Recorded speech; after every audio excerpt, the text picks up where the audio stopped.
Nós cremos e professamos e ensinamos o monoteísmo bíblico, que Deus é uno em essência ou substância, indivisível em natureza e que subsiste eternamente em três pessoas: o Pai, o Filho e o Espírito Santo, iguais em poder, glória e majestade e distintas em função, manifestação e aspecto.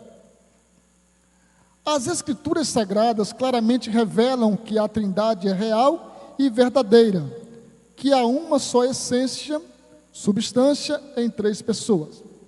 Quando falamos de essência ou substância, palavras meramente humanas para compreender um pouco essa complexidade que é a Trindade, nós falamos de um único Deus que subsiste em três pessoas, mas que tem as três pessoas a mesma essência divina, ou seja, elas são iguais em poder, em atributos, não havendo sequer hierarquia entre essas três pessoas, Pai, Filho e Espírito Santo.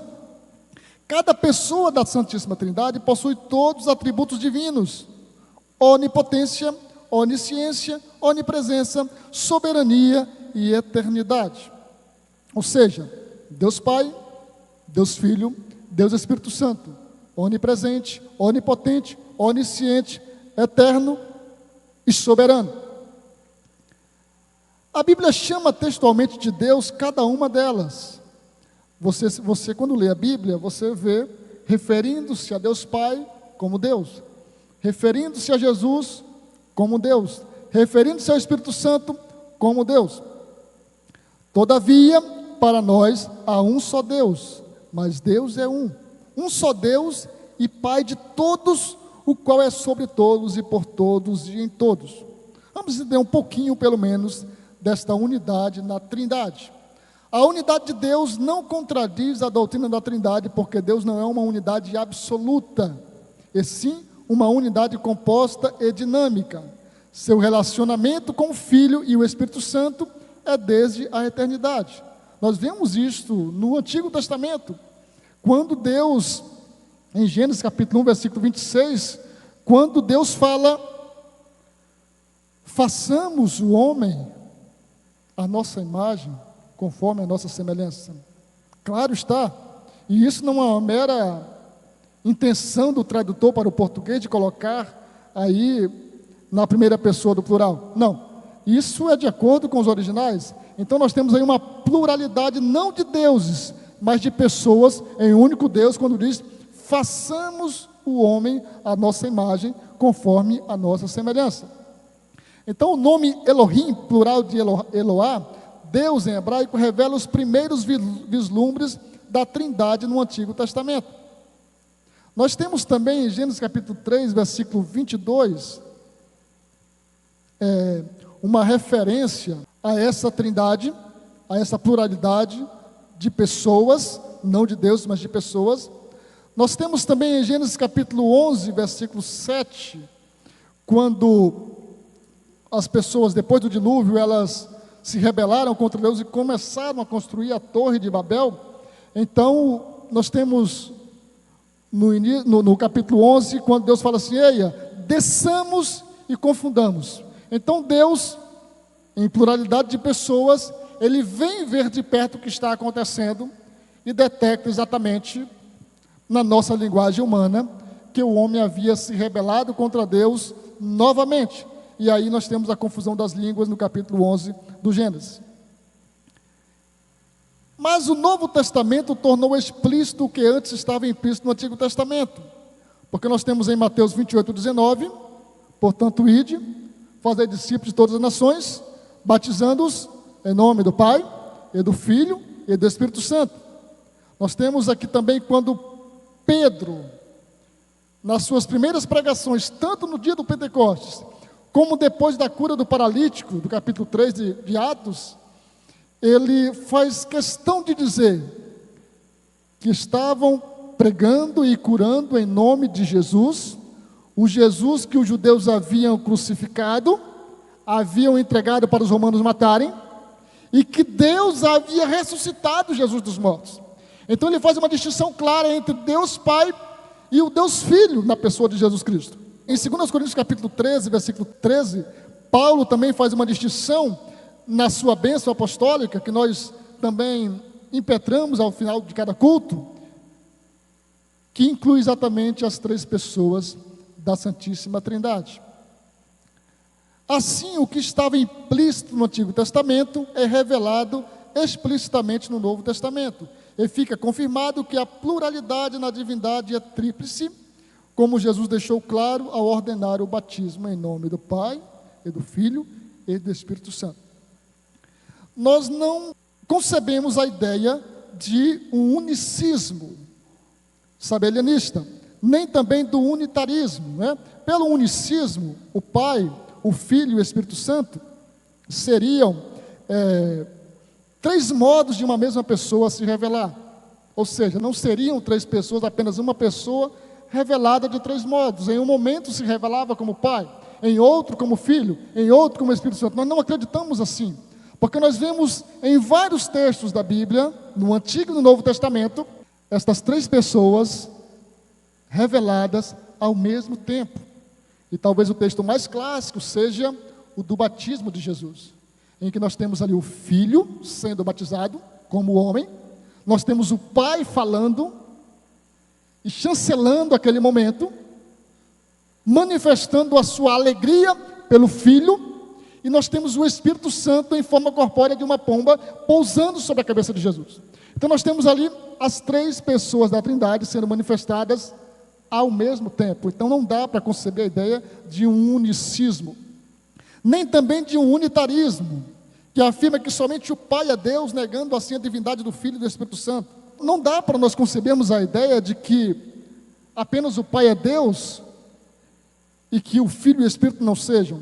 Sequer é saudável o entendimento de que haja uma hierarquia, porque se houvesse uma hierarquia ou uma gradação de divindade entre os três, nós não poderíamos nos sentir tão seguros num Salvador que não é tão Deus quanto o Pai. Nós temos na Bíblia Sagrada afirmando que nele habitou corporalmente toda a plenitude da divindade. Então, em Jesus, nós temos um Deus pleno. João escreve o seu evangelho começando exatamente assim: no princípio era o Verbo, e o Verbo estava com Deus, e o Verbo era Deus. Ele estava no princípio com Deus. Todas as coisas foram feitas por ele, e sem ele nada do que foi feito se fez. E João vai progredindo no seu relato, e ele chega ao ponto de dizer: e o Verbo se fez carne e habitou entre nós, e vimos a sua glória como a do unigênito do Pai, cheio de graça e de verdade. Então, ao mesmo tempo que ele afirma que o Verbo é Deus, ele testemunha que o Verbo, isso, se fez carne e habitou entre nós. Muito bem. Então, ele coloca a divindade de Jesus em evidência, sem prejudicar a sua humanidade. E ao mesmo tempo, antes de apresentá-lo como homem, o Verbo se fez carne e encarnou, não é? Como dizemos, e habitou entre nós. Ele fala da divindade desse Verbo. E esse Verbo, que é a palavra, é Jesus Cristo. Não há dificuldade de entendermos, dentro do contexto do primeiro capítulo de João, que ele fala de Jesus. João aqui é o apóstolo do amor, aquele que havia andado com Jesus, aquele que ouviu do próprio João Batista dizendo: eis o Cordeiro de Deus que tira o pecado do mundo. E ele passou a seguir Jesus a partir daquele momento. Então esta ideia de que haja uma hierarquia, ela não é válida, ela não é validada pela Bíblia. Ainda que haja uma submissão do Filho ao Pai. Isso o próprio Filho deixa bem claro. Quando as pessoas questionam os atos de Jesus, ele diz: olha, o que eu faço é tudo o que eu vejo o Pai fazendo. Eu e o Pai somos um. Então ele apresenta-se sempre como um filho submisso ao Pai. Mas isso não significa que Jesus ou que o Espírito Santo tenha atributos inferiores a Deus Pai, como integrante da Trindade. Também não cremos num triteísmo, ou seja, que existem 3 deuses separados. Não tem como haver. Na verdade, a própria filosofia consegue descartar isso aqui facilmente, e a nossa inteligência humana mesmo, não tem como haver 3 deuses coexistentes, porque só a existência de mais de um Deus, de 2, por exemplo, já é suficiente para eliminar os 2. Não há como conceber a ideia de 2 deuses. Se 2 são deuses, então nenhum é Deus. Deus, para ser Deus, como concebemos na nossa limitação humana, tem que ser superior a tudo. Então Deus é uno, ainda que em 3 pessoas. Não há que se conceber a ideia de 3 deuses, um triteísmo, em que existam 3 deuses separados. Por isso somos monoteístas, acreditamos em um único Deus, não politeístas. Essa doutrina monoteísta tem implicação para a salvação, e a vida eterna é esta: que conheçam a Ti só, por único Deus verdadeiro, e a Jesus Cristo a quem enviaste. O credo de Atanásio, dos primeiros aí, ele já traz o seguinte sobre isso: a fé universal é esta, que adoremos um Deus em trindade, e trindade em unidade. Não confundimos as pessoas da trindade, nem separamos a substância. Então Deus Pai, Deus Filho, Deus Espírito Santo, Deus onisciente, onipresente, onipotente, eterno, soberano. Os triteístas acreditam em mais de um Deus, os unicistas confundem as pessoas, unitaristas separam a substância. Há um só Deus, na verdade, há um só Deus que subsiste em 3 pessoas distintas, definidas e identificadas com a mesma natureza divina. Para finalizar, a função das 3 pessoas da Trindade, nós temos aqui uma igualdade dentro da Trindade, como já comentamos, e nenhuma das 3 pessoas está sujeita por natureza à outra, como se houvesse uma hierarquia divina. Existe sim uma distinção de serviço, onde o Pai possui a mesma essência divina das demais pessoas da Trindade. O Filho é gerado do Pai, não é criado, por isso que no nosso credo, no nosso cremos, nós temos Jesus como sendo eternamente gerado. O Filho é gerado do Pai e o Espírito Santo procede do Pai. Veja que nenhum é criação. O Filho é gerado do Pai e o Espírito Santo procede do Pai e do Filho. A paternidade é o papel da primeira pessoa da Trindade, que opera por meio do Filho e por meio do Espírito Santo. Em relação à criação, veja bem, o Pai proclamou as palavras criadoras e o Filho executou-as. É o que João escreve: sem Ele, sem Jesus, sem o Verbo divino, nada do que foi feito se fez. Em relação à redenção, o Pai planejou a redenção e o Filho, ao ser enviado ao mundo, realizou-a. Então Deus planejou a salvação e Jesus executou, realizou esta salvação, o processo de redenção, né, para o homem. Quando o Filho retornou ao céu, o Espírito Santo foi enviado pelo Pai e pelo Filho para ser o Consolador e Ensinador.